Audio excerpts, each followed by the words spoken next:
call.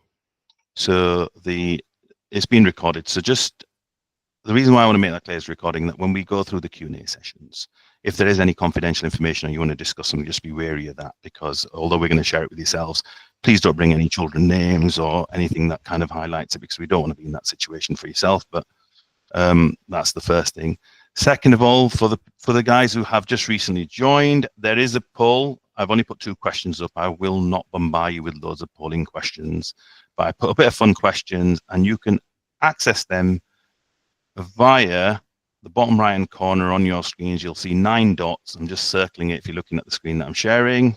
It's a bit of a messy one. I'll wait till it disappears to clear it up a little bit more. And on there, you've got polls, and you can answer a question on that for us.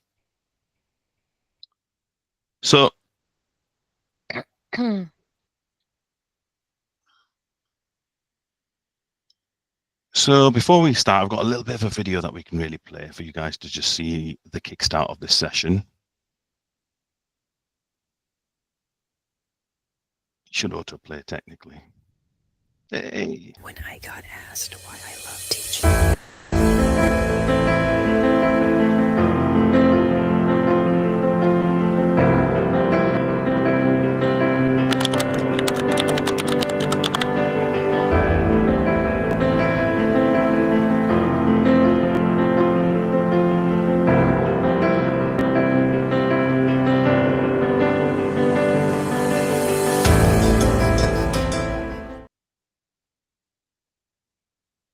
When I got asked. It was a really short one, I promise. So let me introduce myself. But before I start, there's a lot of you on this call. There's some of you that I've actually recognized names for. I've actually met in person. My name is Yasir Khan. I'm the Chief Operating Officer here at Chatterbug. And as well as overseeing the business side of this organization, I also lead on the work with schools, educational settings, NHS business partners and other partners. So you'd probably come across my name, or you could come across as me, and I'm more than happy to come and see anyone to have a cup of tea. As long as you're offering a tea and coffee, I'm more than happy to come and see you. But I don't sell. I'm just here to, as Chatterbug, as an organization, we're here to support people, and we are a social enterprise setup. I've had the privilege of supporting many of you guys, and I'm trying to run a script, but I'm trying not to follow a script, by the way. So if you have figured that out, I am. But children, I've had the privilege myself to work with a lot of organizers and see how things change, how environments can help people, where all children, including those who are neurodivergent, can communicate, learn, and thrive. And when this webinar came up, I was really the first one to say I'd like to host it. Because it's so close to my heart, the communication. I myself am dyslexic quite severely. So if I'm reading or stuff, I really struggle. Numbers, I can sleep and breathe numbers all day long. But it's not just about what I do here. It's about building inclusive, communication-friendly classrooms and environments in organizations as well as schools is at the heart of what we do. And today's session is all about sharing practical strategies you can take away and use. Some of them you might already have in place. Others you might just need a little bit of a guidance, and you've probably got loads of questions that you want to ask. And we've got 2 great people on this call that you can ask these questions from.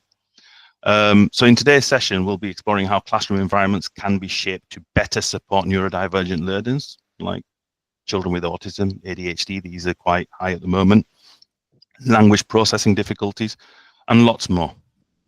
So we'll be looking at 2 elements. First of all, how you can change the physical environment. And secondly, how we can get peers that can be empowered to support people around them as well. And I think they can go hand in hand. So the best thing about this first series of the webinar is we've got 2 exciting people with us. First of all is Asma Khanum, who's our founder and a consultant speech and language therapist. Second is Dr. Malik, who's a speech and language therapist. So I'm going to get Asma to introduce herself first. So Asma, tell us a little bit about yourself. This is always the hardest question. I always find this the hardest bit. And it's the simplest bit because all I have to do is introduce myself. So I am Asma Khanum, and I am the CEO of Chatterbug Speech and Language Therapy Service, but I am a speech and language therapist by background, as Yasir explained. I have been a speech and language therapist for well over 25 years. I know I do not look old enough. I have been told that many times. And I believe it every time. I am I am also neurodivergent. I am ADHD, so autistic and ADHD, but I was late diagnosed. So in my 40s, it was a revelation to me after having worked with children and young people who were autistic pretty much all my SLT career to then realize the same about myself. And it's quite often the case in neurodivergent, anything neurodivergence really, is that when your child is going through the system, that's when you also start questioning whether your own, neurodivergence. It's quite a common theme really we see in a lot of parents. And it was around the time my daughter was diagnosed. So I have three girls, one ADHD and the other one is autistic. So I can tell you it's absolute barrel of laughs in our house, particularly when all the neurodivergence clash. So that's a little bit of insight as to my background. I'm really passionate about creating good communication friendly environments. I will talk more about why that is as we go through the webinar. But as you can see, I see it from a professional perspective. I also have managed teams and services as well. So I see it from that level, but I absolutely see it as a mum of children and young people who you want the best for. Okay, that's me. Thank you very much, Asma. And now, Dr. Malik, who's the psychologist, which is in high. Well, I'm sure lots of you will have lots of questions for her because we really need psychologists. Please, Sonia, introduce yourself. No worries. So I'm Sonia. I'm a clinical psychologist by background, and I've worked with children for a very long time, therapeutically and within the NHS, within private practice. And I am the founder of Psychological Consultations Limited, which is an autism, ADHD, and dyslexia assessment service. What we are really passionate about is not just assessing children and giving them a label. It's more about kind of recommendations and how we can practically help these children get through the next few years at least. So we always give lots of recommendations, and that's where the passion is in our team. So we have a team of experts. Effectively, we have SLTs, OTs, and psychiatry, psychology. So that's me. This is a real area of passion for me as well. And I have seen Asma's living room with all the children and the fun, and it's amazing. But yes, do continue, Yasir. Oh, I fantastic! thought you to stop Thank me you. if I waffle. Yeah, no, there was no waffling there. I don't think I needed to stop you there.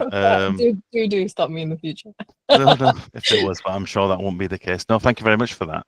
So to start off this is the introductions done. Once again, thank you everyone for joining. There's a poll if anyone has joined in the bottom right hand corner, which you can just fill 2 easy questions, just a bit of fun to see what people are thinking. And then moving on to kickstart this, let's talk about this article. I don't know if anyone's noticed this article recently about what we used to do for 1 to 2 pupils, we're now doing for the whole class discussion. What's your thoughts on this? Guys, if you want to put a message or any questions, just put it onto the message if you want for now.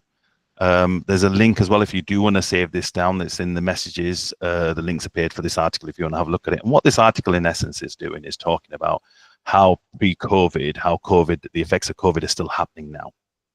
And pre-COVID, where you would have 1 to 2 children in a class that needed that specialist support, now it's actually the needs are bigger and they're having to implement it for the entire school. So they're talking about some case examples here where a school is bringing air defenders and are available to the whole class, which is really, really interesting because they're trying to make that inclusive environment just generally for children to get things a lot more better. I know on my visits recently, and I mentioned that I've been trying to visit a lot of our schools, and we currently support over 450 schools. So I've been trying to get to see them virtually or in person. And a lot of them are saying the same thing as this article does. So I'll start off with Asma. Asma, based on your experience, what do you think where settings seeing this growing need of inclusive communication in schools? Okay, so the first thing I have to say is point out a little interesting fact is Luton is where I grew up. And I remember very well what it was like being in school, not knowing myself why I didn't quite fit in. But I grew up in the 80s, and I was the minority. So a lot of my experiences were associated with being from a different cultural background. So it wasn't really queried. But I remember not fitting in and not feeling like that I was clever enough, but also too able to get support. So it's really interesting. It's just by sheer coincidence this article is based on schools in Luton. So going back to your question, which is why are we seeing such a steep rise? Now, to be honest, the rise in children with speech and language needs was already on the up way before COVID. So COVID gets blamed for a lot of the increase, but it's not the sole reason. How we as a society interact and communicate has massively evolved and changed over the last 15 years. But over the last 5 years, that has massively changed even more. And actually, we know from, as speech and language therapists, children, and there are lots of studies that validate this, that children who are good at talking. Now, I can tell you, when I was at school in Luton, I was a good talker. To an extent, I still remember one of the reception ladies asking me why I talk so much. So I was a good talker. But the way communication development works is that if you're a good talker, people are more likely to want to talk to you. And then that gets reinforced, right? So the children that are able just continue to do better. And it all starts with, fundamentally, it starts with vocabulary, but we'll come on to that later. So I think, just to summarize and let Sonia say a few words, is that I think the increases has always been there. And I think we are focusing very much on COVID as the milestone, but actually it's just been on the up for the last 10, 15 years. Thank you very much, Asma. And Sonia, what's your perspective on this? I mean, I think there are a number of things really to consider. I mean, like you say, Asma, it's not as if these things weren't happening before. What we did have was a rise, and then we had, services that can't cope, or services that are excluding, or, having really tight criteria so that they cannot possibly kind of help everybody. But with COVID, I think with the younger ones, when we see people in our service, we see, the younger ones that are around 5 or 6 that are really struggling with basic development milestones, etc. And some of that's really about the protective systems that they have around them. During COVID, communication was unusual. We were wearing masks. We were kind of having lockdowns all of a sudden. The usual protective, supportive structures were not there. And I think for a child, if they grow up in that kind of unstable kind of environment, we're seeing the fruits of that. So I don't think it's the cause, but I think it's something that amplified what has happened. And we are now seeing, lots of children that are struggling, even with things like toilet training, basic kind of milestones on the younger end. And I think, things like seeing their parents be very anxious, and naturally everybody was. I mean, I had a full therapy caseload during COVID, and I can tell you, the most capable, successful people were extremely anxious during this period of time. So imagine if you add kind of a bit more complexity in there. So, children feel that, and yeah, I think we're having to steady things at the moment, and hopefully, things like this webinar will help. But yeah, we do need to steady the ship a little bit for the younger ones in particular, and also the older ones who are now doing exams. Yeah, I think so. And sometimes I think we forget that actually we think it's really, really simple. Communication is all about just talking to your child, and your child will develop communication skills. But if you're a parent that's been working long hours, the last thing you want to do is come home and communicate or interact with your child. So it's not although it sounds really simple, there are lots more things at play. And I think you're right about the whole system being something that needs reviewing, because actually over COVID, people realized there was a massive change and movement in people shifting to how they wanted to view their careers, which then had an impact on workloads and workforces, which then led to an increase in demand for services as well. So yeah, I think it's a whole system. Thank you very much. Kirsty's got a hand up. I'm gonna, Kirsty, do you know what? Let's ask you a question and then go for it. Are you sure I can hang on until you're finished? No, let's put it in, and then the next time round we'll hang on till the end or something. But let's go for it, Kirsty. Okay. It was just in what you're saying there about the COVID. I'm at university at the moment, and I've chosen a specific child to use as a case study that's in year 4, about to go into year 5. And while doing this study on the case study child, I've actually found a group of about 5 or 6 children, all suffering with the same sort of communication and language difficulties, that are kind of getting dragged along because they're not working where they're meant to be. But I don't think management, teachers, whoever, are fully digesting and understanding the fact that there's that lack of understanding of the language, the receptive and expressive language, and there's that bit missing. And this is what I'm wondering, is that bit missing because of COVID, which is then putting them academically behind their peers? Yeah, that's a really good observation. It's a really interesting question as well. Absolutely. I think in terms of having a firm foundation, understanding the vocabulary that you're learning allows you to acquire more language.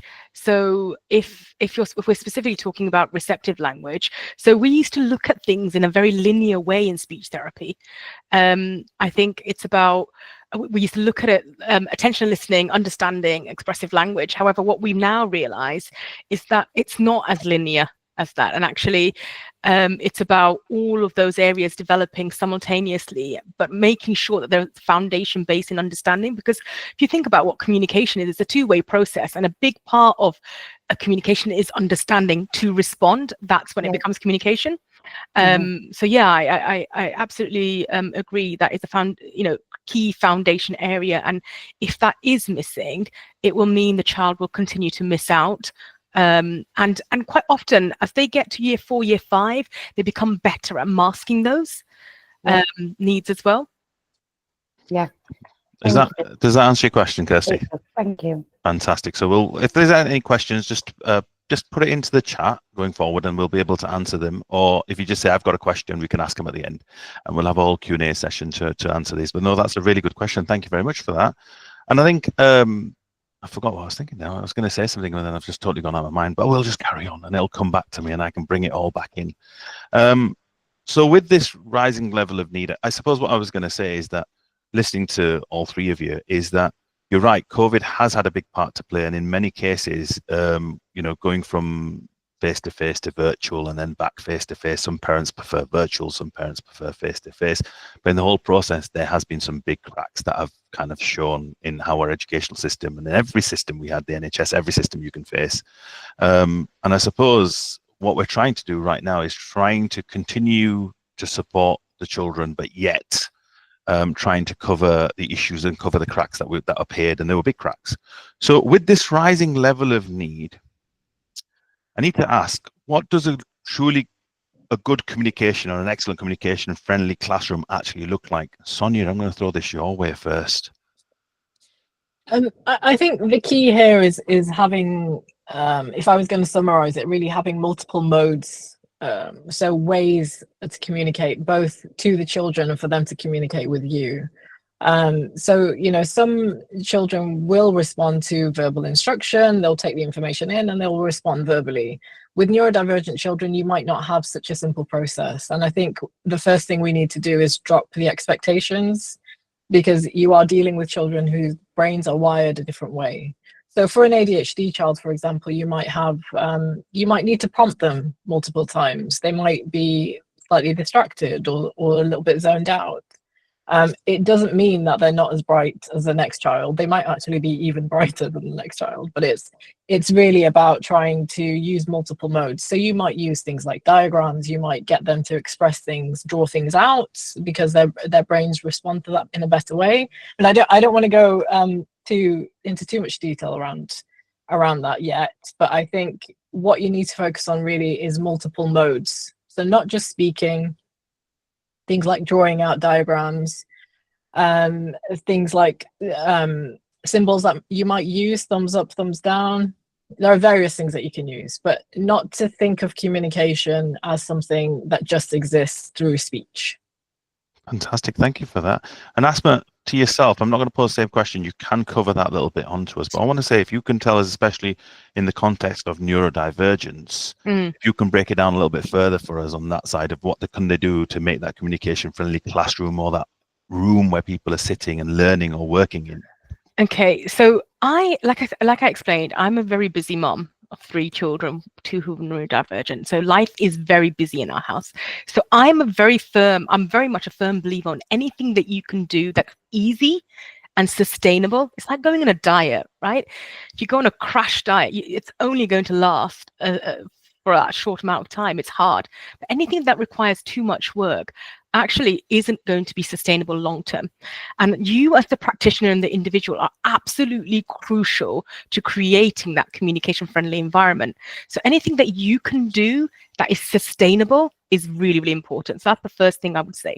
And again, it's same in the home learning environment. Sometimes parents with the best will in the world come up with all these great ideas of things that they're going to do at home to help promote their child's communication development, but then life happens. So it's got to be easy and it's got to be sustainable.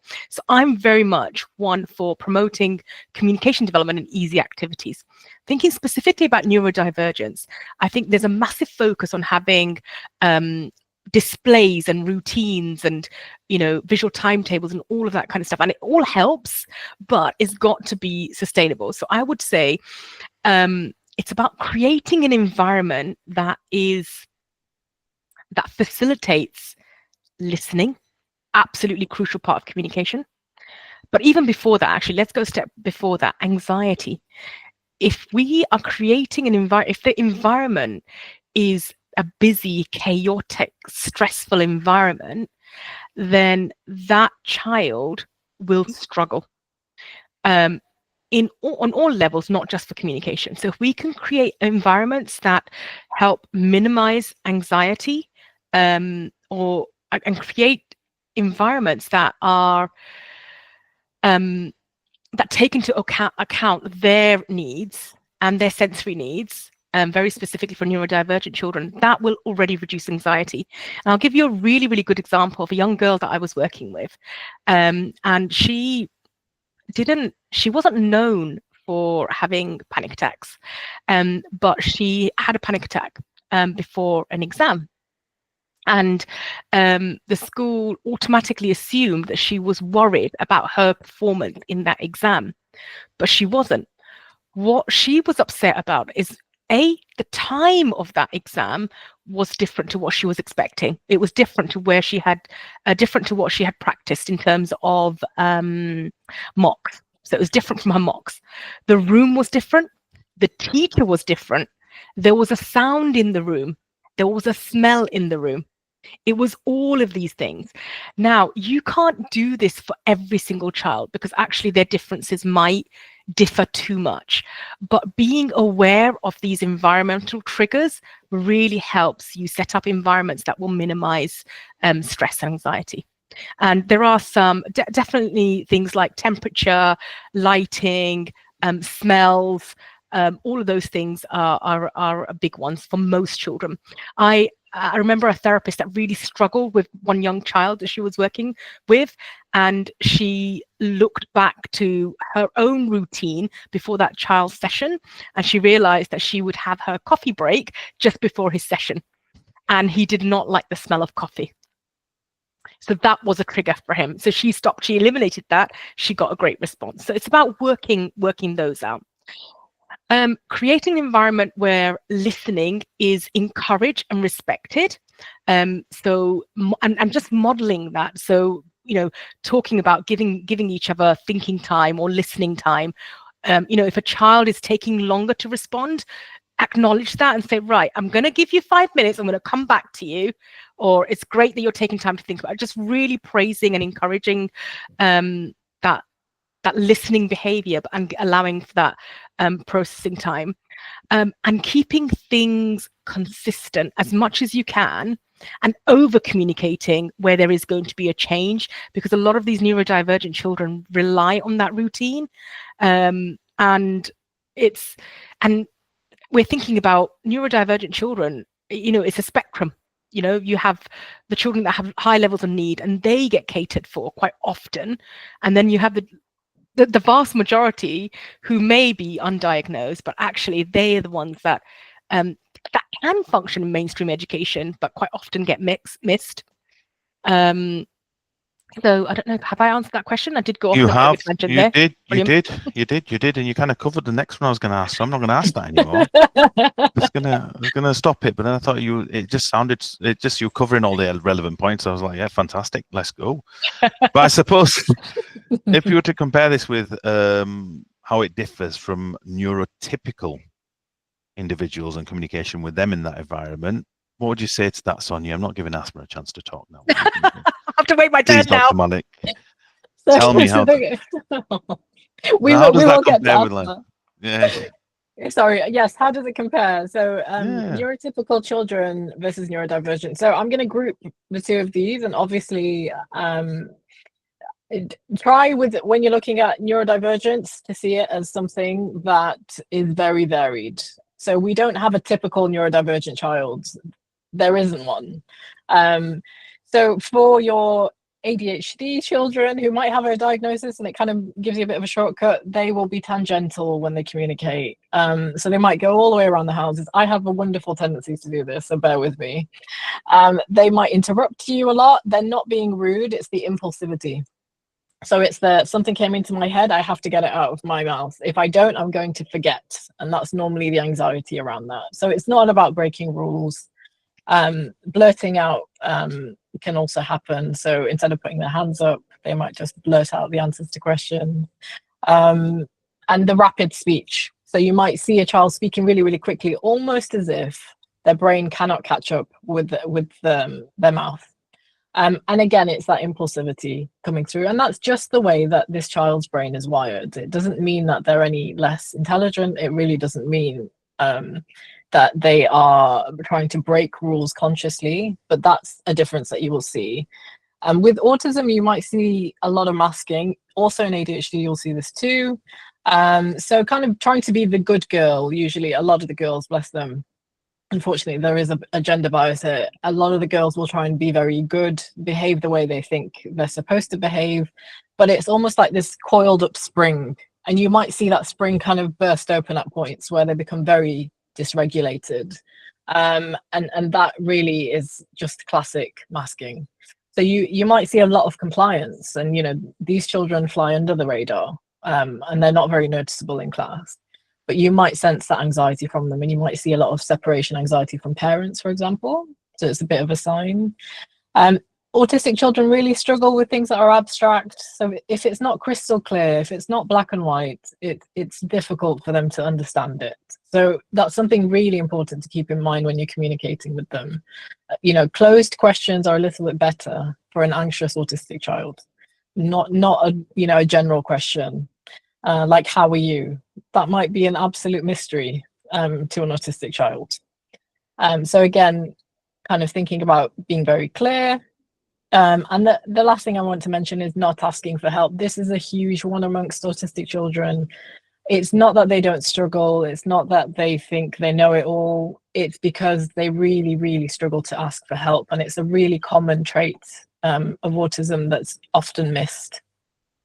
So giving them tools or ways to ask for help, maybe more one-on-one, or even putting them next to a child who they're a bit more comfortable with, will help them kind of find the words to ask for help. But it's not going to be something natural.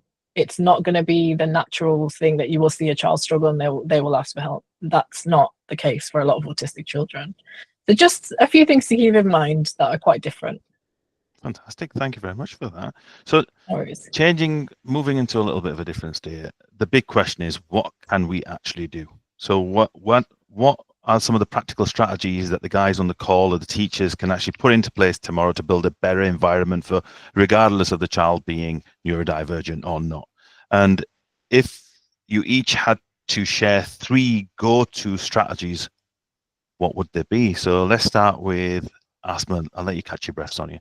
Let's start with Asma. Okay, so 3 strategies. That's all I'd like. 3 strategies that these guys can put in place from tomorrow. he's trying to stop me from talking. Yeah, I know, boxing us in, that's well. I like it. Keep us on track. But Yasir knows I can go off on a bit of a tangent. And you know, that point that you made about asking for help, Sonia, even now, as a 40-year-old woman, it's something that I absolutely struggle with. I won't, even if my arms are falling off, I just won't ask. The thought of just asking someone for help is such a massive barrier and leads to a burnout for a lot of neurodivergent individuals. So I'm really glad you focused on that. So actually, 3 steps, 3 strategies. So we're thinking about, on this call today, we have primary, secondary, and colleges. So wide spectrum of practitioners. So I'm trying to think about 3 strategies that are universal for all of you. Visual supports definitely is one, not just for routines, but for language. You know, like for me, sometimes even now, I just need somebody just to give me the words. So for vocabulary, even not just thinking about the structure. And remember, the structure, if it doesn't change, it's visual timetables are great, but I probably will memorize those. So thinking more beyond just using visual timetables, but just about using visuals generally. And the nice thing about using visuals is they support everybody. It's great for children with any kind of speech and language need, but also children who have who are EAL. So that's the first one. Time and space to communicate, and role modeling that's okay to take time, and role modeling what communication looks like and what good listening behavior looks like, because I learn from watching other people's behaviors and I mimic my environment. So having that role model to me is really, really beneficial, and having peers model that to you is really, really important. And then my final one would be flexible thinking around what communication is, right? What we think about communication needs to broaden. It's not just talking, absolutely not just talking. There are so many different ways that we all communicate. In fact, depending on the research that you read, anything from 80 to 90% of our communication is nonverbal. So we need to be acknowledging all different forms of communication, and you know, and appreciating that those are communication, and actually saying that with our words and our actions as well. And can I just add a 4th one? As I did say 3. No. 3, unless it's something practical they can put in place tomorrow. This is an easy one. Okay. Go for it. Having high expectations, right? So many times I go into settings and schools have very low aspirations for children, but expecting competence is also really, really important. Okay, that's my last one. There we go. I had 4. Fantastic. Thank you. And Sonia, please. Amazing. You know, we're going to say very similar things. I apologize, guys. I'm going to put a little bit of a psychological twist on it, though. Yeah, the visual sort of now and next approach. So keeping routines, but predictable routines, so that you can stabilize things when you're neurodivergent and children in general. People want to know what's coming next. That reduces anxiety in anyone, neurotypical or neurodivergent. So now and next is really important, keeping to a routine. And consistency, if you can. I know the environments that you work in are going to be very varied. You can't control everything. Obviously, you can't, but we can try and keep some consistency. Number two, I would say, is really dropping the expectations, and using more of an iterative process. So understanding that, you know what, this might work for this particular type of child, the one sat next to that child is going to need something else. And so the expectations and the rules almost need to, like Asma said, it needs to be broader. So it's really about kind of dropping the expectation that if a child isn't following a rule, that they're trying to break it. It might just be that they need something else. And I think, you know, you'll all get to know the children that you work with, obviously, and you can actually collaborate with them and ask them what helps them and what they find useful. The third one really is about smaller groups. With neurodivergent children, smaller groups, or, well, I'm not going to say one-to-one because I know that's not practical, but smaller groups can work a charm. So it's really intimidating for children to speak out. Some children do love it and they thrive on it, sure. But for children with additional needs, it's really difficult for them to sit in a room of 30 and you know, give the answer to a question on the spot, even if they know what the answer is to that question. So smaller groups will always work a charm. So just to keep that in mind, it makes the environment calmer, but it's also easier for them to communicate in a smaller group. So that's what I would say. Fantastic. Thank you very much. So there's so much work currently going on within classrooms. There's so many settings in schools that are putting so much effort into communication friendly audits. I've been to schools where people have now got therapy rooms set up, which has been amazing. Some people have the budget, some people don't have the budget. But sometimes we overlooks one of these things, and which is the role of the peers. Now, I get it, teachers and practitioners play a critical role, but when it comes to children sitting next to a neurodivergent child, how can they be part of that support system? So, Sonia, go for it. Tell us, please. We have some really interesting stories that we come across when we assess children, to be honest, and the children come to us with these stories, and I absolutely love it. So they'll come and tell us, you know, my friend next to me, I've been sat next to her because, you know, the teacher wants me to help her and she has ADHD and she wants me to help her focus. But the child that's speaking also has ADHD and finds the fidget toy that the other child is using very distracting. So, I mean, kind of like what Asma was saying in the beginning, you know, children have sensory needs. So I think be careful who you do place children next to. It's not necessarily going to be a straightforward decision. I think it's really about figuring out what that child needs and adapting to that. So try not to place two children who both need to fidget right next to each other, because they're likely to have sensory sensitivities and they might spark each other off. So it might become more difficult for the more capable child to help the other child. So I would definitely keep that in mind. That's what we've heard a lot of recently. That's really interesting. Now, thank you for that, because I would have never thought of it that way myself, thinking actually one child could spark the other one up if someone's playing with a fidget toy and making the constant clicking sound. I know we have a couple of developers who constantly have fidget toys of their own with the little cubes that they like to play with while they develop. So definitely, that makes really good sense. Thank you. And Asma, what about your take on this? I think, again, peers are incredibly powerful. We can role model and we can affirm things, but actually having a group of your own peers doing that, nothing beats that feeling of being accepted and feeling like part of that gang or part of that crowd. And we can all relate to that feeling, right? For the first time we meet someone who has a common interest or a shared interest. So I think introducing peers who are neurodivergent to each other. I know my own daughter really, really benefited from that. Just meeting other children that were like her, it reaffirmed. It's okay to hear it from the professionals, but it's nice to meet other people that are like you, right? So peers, introducing peers that are similar in their neurodivergence and giving them the opportunity to speak, because quite often they don't get the opportunity to speak about their neurodivergence other than within their family or with professionals, and it's having that peer-to-peer support is really, really important. Also, I think I can share a really, really good example where there was a young child who had a communication book, and it's great. You know, he used his communication book, and actually the school was really good at getting him to use the communication book across all different activities, and the children were very aware of it.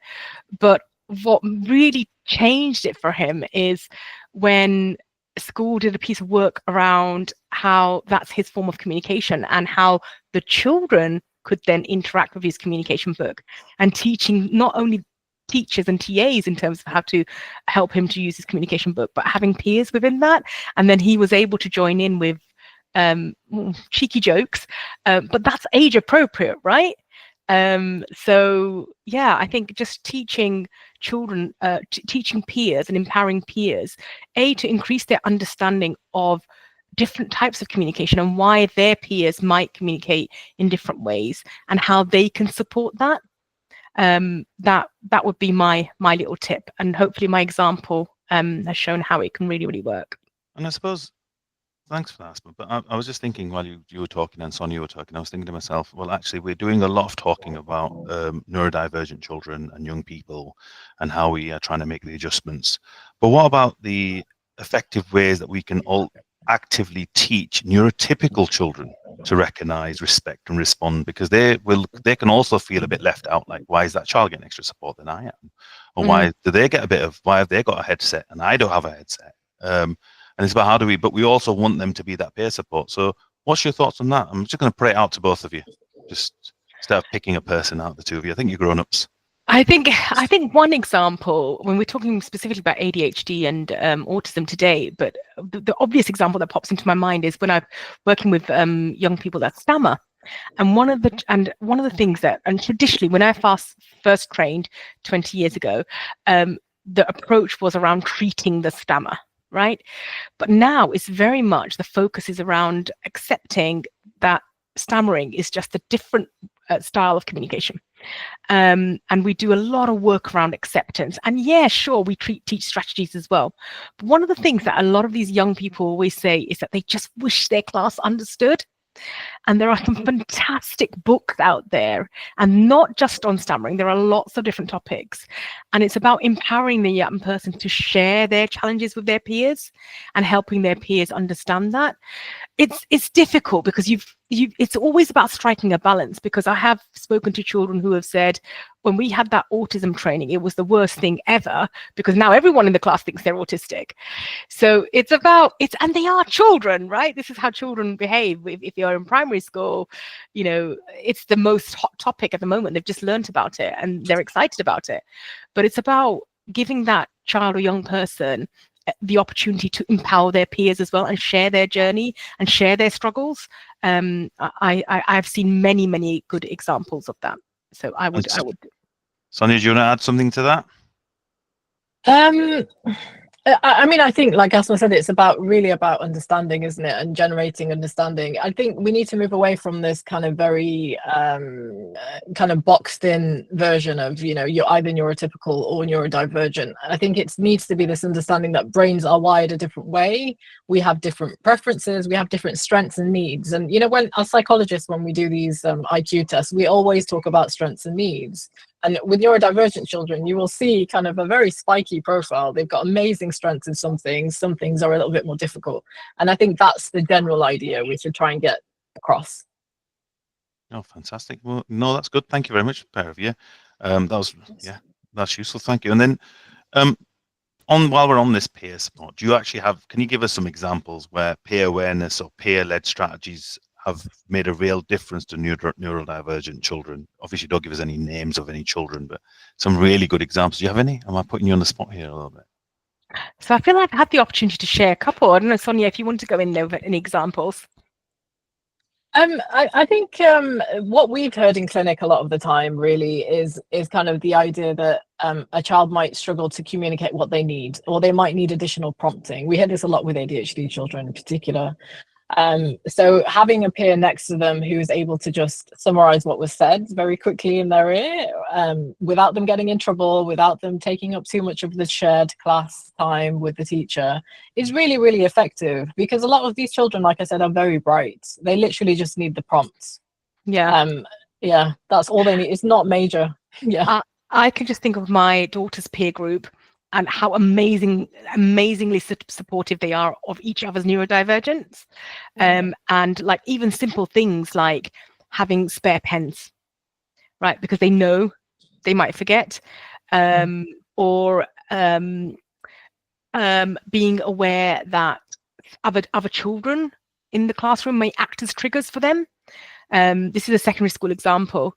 I think, again, that is a really good example of peer support. And I can think of one child within their group who there was a little bit of a clash, but as my daughter became more open about her neurodivergence, that understanding grew, and they both matured together. So those are the best examples I can give. And I just think for me, it's always about empowering the children and young people to live beyond the supportive environments that we're able to create at home and school, because they ultimately have to be able to navigate the outside world. And the most shocking example I can share with you where this became a massive reality, I've always believed this, but when one of my daughters was diagnosed with leukemia when she was 8, just before her 9th birthday. And her world went from being at school and at home in a very predictable, safe environment to then being thrown into this environment, this medical world, that there were so many environmental triggers that she wasn't able to navigate. And she had to learn about self-empowerment. So for me, empowering the young person or the child to own their neurotype, whatever it is absolutely crucial. And if you were going to do anything today as educators that would have a lifelong impact, it would be that. It would absolutely be that. And I think for me, not knowing about my neurodivergence until I hit my 40s, yes, it was a revelation, but I had throughout my journey, what really changed my life and the trajectory of my life was people believing in me and people telling me that they believed in me. So I would say that is the single most biggest thing, single thing that you can do that will have the biggest impact. Perfect. Thank you very much, Asma. That's really, really good. So it's clear that peer support, empowering people is really, really important. And what Sonia said about making sure that you've got the right children sitting next to you if one person doesn't like the noise and the others. And when you think about it, it's such a easy thing to do, but a lot easier in primary, I suspect, because the children in the same class are a little bit more difficult in secondary because they move around classes. But having that information available to the rest of your cohort or teachers would be really, really useful. Once they pair up, it kind of helps. So no, thank you very much for that. I think we're reaching the end of this now, and I'm going to open this up for questions and answers. There are a few questions that we can answer and then open it to everyone. But before I kind of go further, Kirsty, I wanted to say something when you raised your question earlier on, because you got me thinking about something else that we work on. Part of my job is that I work on certain data-driven projects, and I work on development of tools. Part of our organization, we have a big R&D, and that sits under me. And one thing I'm going to tell you to keep an eye on from our end is something called a Bright Speech app. That is something that's probably going to answer your question in the future, is to launch in version 3. By the way, let me make it very clear, guys, I'm not selling anything. This is this app we're designing out of frustration. I will say all our developments are out of frustration, either from us or the clients or professionals. And two of ones that we've really pushing at the moment is one's called the Chatterbug Academy, which is the training platform, which people can buy individually, buy a course, Colorful Semantics for $49.99, or they can buy an organizational license. But Bright Speech app, just covering that, Kirsty, what you mentioned, it's a screening tool, and it's an app that will cost peanuts, and you can screen all the children in primary, secondary, up to secondary. It will give you the area of need. It will then tell you, and you could record the therapy you're delivering on a weekly basis, and it will then pro-screen them and give you the videos on how to do something. So literally, this is the state of the art, and this was developed. This is being developed by us because of the frustration of moving staff in schools, for the fact of 70% of our SLT times being used for doing universal and targeted approaches. And I understand schools do not have the time or the budget to do this. So this is going to be a game changer, I believe, in the future, which is launching the 3rd version. We've got 2 versions, but the 3rd version is miraculous. But don't take my word for it. When it launches, you'll get an email, have a look at it. No one's selling anything down here. Our current clients that we use, we're going to probably bring them all on the pilot programs. Because we want to see how you use it. And the future plans is to have a parent portal. The parents that are really interested in supporting their children, and we know there's quite a lot who don't really get involved, and them talks on playgrounds are so important, because that's when they all want a piece of the action. If we can even get 5% of children returning back from their summer break exactly where they left, that's an amazing, because at the moment, 0 are returning from where we left them in July. So we feel the pain. So I was just going to share that with you, I think, because before I move it to Q&A, it'll be their table and you guys to take over. But before we go, Asma, or before we move to Q&A, we've got a few questions that people put. Gemma's put on, what are your views on use of electronics? I reply. Oh, sorry, I didn't know if I was on mute there. I was just asking Gemma for some context around that. But yeah, I think electronics are here to stay. And we need to make sure that we are using them sensibly and using them appropriately. They are a great way to enhance communication development as well if used appropriately. So I don't think we should throw them all in the bin and go back to the dark ages. I think we need to embrace them and we need to evolve with them. What I will say is it definitely has its place, and specifically around mental health as well. I remember seeing the grin on my daughter's face when she talked in to her I don't know what she was talking into her device, and then it gave her an affirmation for the day, and that just she was grinning from ear to ear. So, I think it has its place. I think it needs to be used sensibly, but I think there are great tools on there that can be used to enhance communication development. But does it replace this kind of communication, face-to-face communication? Absolutely not. No. Fantastic. And then Suzanne's put a talking tin is helpful for less on the spot. I guess she's answering. Diana, let's open the floor up to questions. Come on, guys, unmute yourselves. Let's talk about questions. Gemma, you've unmuted. Say it. Yeah. All I was going to say about communication is I work in an SEMH school. So we have a lot of issues with, especially in the area where our school is based, a lot of parents use the iPads and things as kind of their interaction with their child. So we have a lot of attachment issues. And a lot of children are very reliant on iPads. So we have that issue, as in their communication is quite delayed because they're not spoken to by parents and their family. As soon as they go home, they go on the device and they can be on it till 3 o'clock in the morning. So that's the background of our children. So we do have a lot of communication issues, a lot of anger and mental health issues as well because of a lot of the electronics. However, we're now looking at sort of AI, introducing AI and different programs that are in place.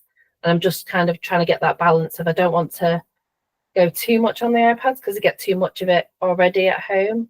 But how I can support them, because a lot of them really struggle to kind of discuss their emotions and feelings, and whether or not there was tools that could help.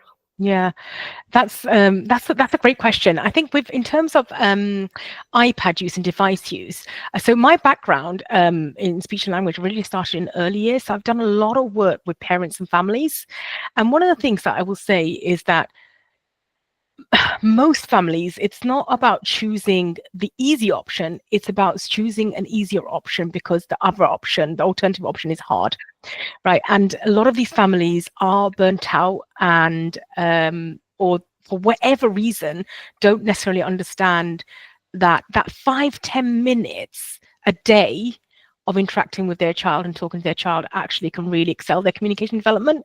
So sometimes for me, it's always about providing knowledge and education. Yeah, right? And sorry, I've just been introducing an attachment workshop for parents, and that is a lot of what we're focusing on. Is I'm just going back to basics of when they're a baby, all that physical touch, play, fun. And each week I give them 2 activities, so I just keep it very small. Yeah, we'll say to them these are 2 fun activities to do to just rebuild them relationships and attachment. Yeah, and physical, and I'm sure Sonia will have something to say about this as well. But just taking it back to that physical element of cuddles and all of as whatever's appropriate, obviously, but showing the families that actually it's just 5-10 minutes. So we used to talk a lot about special time, so 5 minutes of special time, and giving them some really focused activities they can do in special time, really easy, quick and easy to implement. So I'm very much into lazy parenting, because I'm a very busy parent, so anything I can do that doesn't require me to plan and prepare, and I can do without needing any kind of fancy tech resources, I'll do. And playing games, like even simple games like I Spy, are really really easy. So I think you're definitely on the right track there. I don't know if Sonia, you want to add anything about attachment? Yeah, I mean, I think it sounds like what you're doing is really appropriate. You know, the small gains, you know, special time, very limited, achievable goals. Because I think there's a lot of judgment out there at the moment around iPads and the use of electronic devices, and it's all about moderating. Because these kids, obviously, they're going to live in a world where they are surrounded by screens. I mean, the lives that we have at the moment, we're literally on the screen now. But I think it's about those short, achievable goals. That, you know, Gemma, it sounds like you're doing a brilliant job to me. So keep going with it, and that acceptance of, look, we know it's hard, you know, it's a difficult time and it's a difficult situation, so let's think of something that's achievable, that you can do. It's very human, isn't it, attachment? So I don't think give them a little goodie bag as well, just with all the resources, so they don't have to think about buying the resources. It's just a quick, amazing, like, quick game they can play. And like you say, it could be just like drawing on each other's backs, you know, that sort of game, like just getting that touch and attachment in. And just remembering that a lot of these struggles are generational, right? No one, you know, we all learn how to be parents from people around us in our environment, and if we haven't had that good model, where do we start? So just kind of teaching them simple games that are easy to implement, you know, will be life-changing without realizing.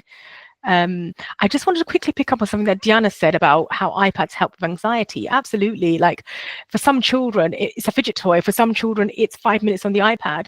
It's about working out whatever is appropriate for that child, for sure. So, and sometimes it is just a matter of experimenting, and sometimes you may not know for a long time. I mean, I'm still discovering things about my neurodivergent girls and what helps with their anxiety. Whoever knew like, I had no idea how much they love vocal stimming, and the music and the sounds that come out of them sometimes. But you know, it's definitely just learning and trying things. So yeah, keep going. Thank you. Any other questions from anyone else? Come on, Kirsty, you can think of another question for me. No pressure. I do have one, but I don't know whether it's one that you really want me to ask. Just ask. What's the worst that's going to happen? We'll all cringe together.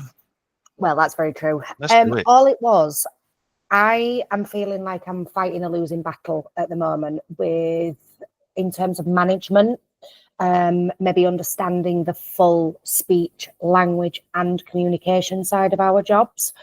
And I was wondering if it's something that you said that you go into a lot of schools and you build relationships and stuff. And I just wondered if it was something that you may be able to actually support us with, is getting that understanding from the people who are the boots on the ground, the people like myself who are delivering the interventions and doing all the work, to right up to the very, very top of understanding just how important the language and communication side of SLCN is. Yes, I can. That's the short of the answer. Okay, perfect. I'll, if you go and ask me, we will talk to absolutely anyone and everyone, even if it's someone who seems completely unrelated.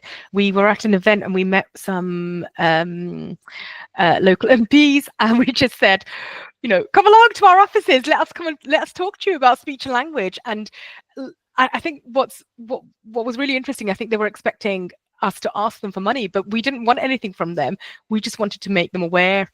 We want them to make them aware of what SLCN is, what neurodivergence is, and actually what great work is happening out there to support these children, young people, and what they can do, which is be aware of it and raise it whenever there's an opportunity.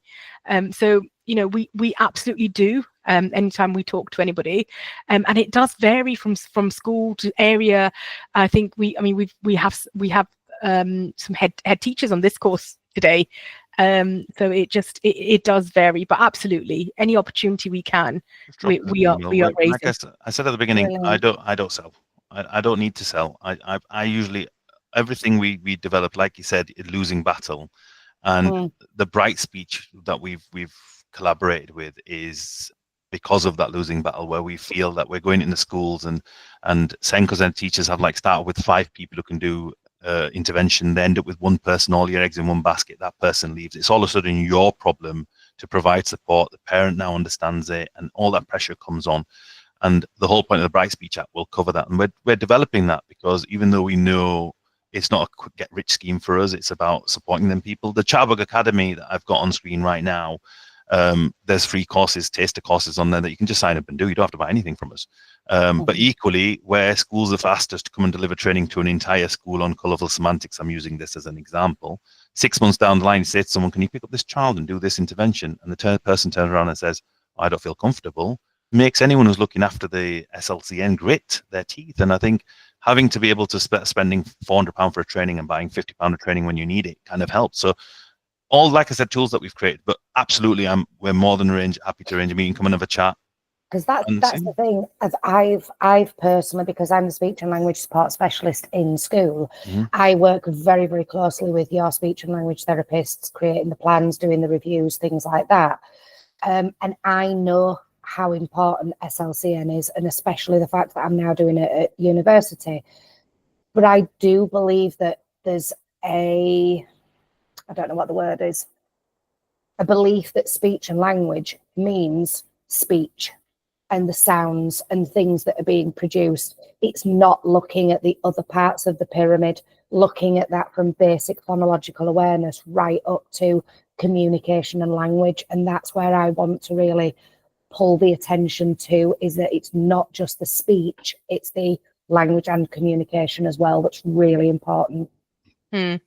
Yeah, and everything in between. Yeah, everything in between. Yeah, absolutely. And you know, it's the future is bright. Like my children and their neurodivergence is not such a big barrier for them in many ways than it would have been for other children, because they've grown up in a neuroaffirming house that understands communication and understands communication differences and values and appreciates those.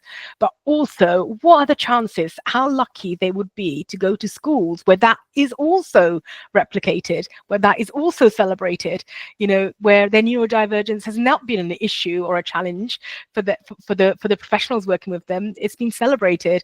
You know, I'm so grateful for that, and I think the future is bright. I really, really genuinely do, because people are getting out there and they're seeking this information and knowledge. I mean, we had, you know, over 50 people register for this course. I don't know how many there are on here now, but you know, that just shows that's 50 people that are really, really committed to understanding and supporting neurodivergence and speech and language needs. So I think it's happening. We're going to make it happen, aren't we, Sonia? We're going to get the word out there. Absolutely. With the help of everyone, really. I think we're all feeling the same frustration, and that's why we're here. We want to make a change. Is there any other questions have we got? Come on, Suzanne, I can see you on screen now. You must have a question. Oh, you got to take the mic off. You're on mute. Hey, hello. What's the most effective way of getting like a selective mute? Because I've got a couple in my class to sort of speak more often. Are there any quick tips? Sonia, do you want me to go in, or do you want to go in? That's yours. That's one of yours. Okay. I'll let you have that one. It's fascinating. SM is fascinating. And again, I keep going back to this 20 years of when I started. And I know it's so hard to believe, but 20 years ago, when I started working as a speech and language therapist, most speech and language therapy departments didn't work with children who were selectively mute. And that's an area that I was really passionate about changing. And there are more speech and language therapy departments that are now supporting children who with mutism. And mutism, if anything is on the increase, it's mutism. selective mutism is absolutely on the increase over the last 7-8 years. We've definitely seen a sharp increase, and it used to be traditionally girls, but now we're seeing boys as well. So it's definitely the dynamics around SM. So your question, I believe, was what can you do to encourage them? I think you do need to work with a speech and language therapist, and ideally a psychology service. Whether it depends on where you are. That could be CAMS, or it could be another department in your area. I'm not sure, depending on your pathways. And the reason for that is it is linked to anxiety as well. So it's not about that they can't talk. They have the physical words. They often have things that they want to share. It's about finding a way for them to be able to feel comfortable. No, it's not even about confidence. Comfortable in that environment to be able to share and talk in a way that they feel works for them. And it's different from child to child. That's the thing. So I can't recommend one size fits all. But one thing I can absolutely say is that there should be no pressure put on children who don't want to talk. It needs to be accepted and celebrated that their non-speaking way of interacting and communicating is accepted, and we need to create opportunities for them to participate that are non-verbal. That's really, really important. Kirsty had a hand up. Sorry. I did, but I put it in the chat. It was just about if anybody's interested in selective mutism, I read the book, Can I Tell You About Selective Mutism, written by Maggie Johnson, and it is an absolutely superb book that gives some brilliant strategies, and it gets you to see selective mutism from a couple of different points of view. Yeah, it's great. Maggie Johnson is definitely a big campaigner on SM. I believe there's also an SM course on Chatterbug Academy as well. It's excellent. I've done it. Thank you. Thank you. Is there any other questions? Do we have any other questions? I think we've gone over the. Oh, Helen's left. Quick question from Hannah: do all children with speech and language have a SEN plan? No, not necessarily. Not necessarily. It depends. So some children have very, very specialist needs, and actually, those needs can be met with a specialist providing support for them. But actually, for vast majority, I would say 80 to 85% of children with SLCN, their needs can be best met in the environment, having environments that facilitate communication development. So in that case, a plan is very, very useful because it means that there's clarity around what support provision and input is needed for that child. I'm just going to add something to that for Hannah. Is being a non-clinician but sitting in this organization file, I get told off to not put myself as a clinician. But what I have said is I do read the reports and advice given to check if I understand it, being non-clinician, because of the quality of the way we write our reports. But what I usually say to people when I go out is try to embed anything that can be universal or targeted into the classroom environment or into the organization environment that you can do, which is really useful. So if you do have a SEN plan or have a therapy advice or a therapy program, is to see how you can embed that and upskill your own staff internally to embed it everyday learning. For a secondary school I met, a good example was a young person would only ever respond if they called them out by their name. Young man, this is what, instead of oi, or excuse me, can someone tell me this? So they have embedded that in whenever they ask a question, they aim it to the person and says, John, can you tell me this? Yasir, can you answer this question? And that person would respond. So what they've realized is that that's actually improved the performance in that secondary school class. So does that make sense, hopefully? Is that okay? You two don't mind me stepping in and just sharing that, do you? Go for it. Go for it. That's really useful. Yeah. Any other questions? Do you have any other questions from anyone? No?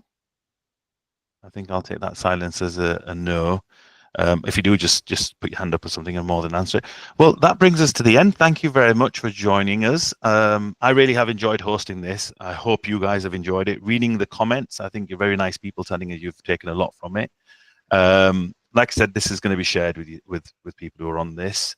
If you have any questions, just drop us an email, a message. Like I said, we shared earlier on the Chatterbug Academy, other things are coming in.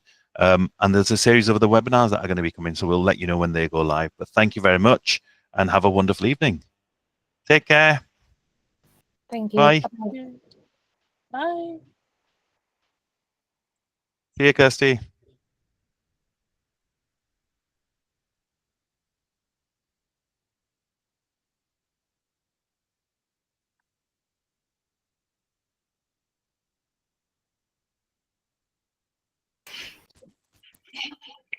Hello. Hello, everyone. Right, can we I'm back. stop recording on this one now, guys? Let me just stop recording on Yes, this. Stop recording.